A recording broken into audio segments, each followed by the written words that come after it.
I am the Tofu Golem. Please enjoy the video.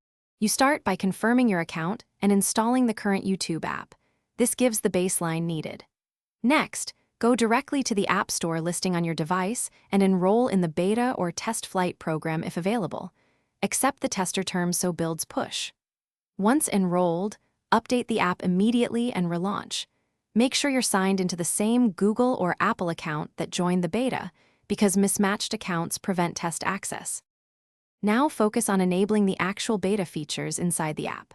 Once updated, visit Account or Settings and look for Try New Features or an Experimental tab.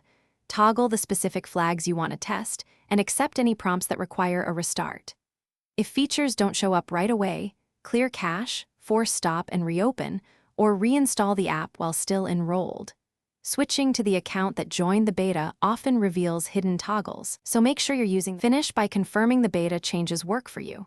Exercise new UI elements, try uploads, and explore experimental tabs to validate behavior.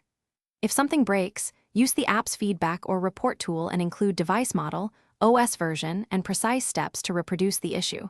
That helps engineers fix it. If you need stability, leave the beta via the App Store enrollment page and reinstall the standard release. As a troubleshooting tip, clear cache and reinstall before reporting persistent bugs. Thanks for watching. Consider subscribing if we helped you today.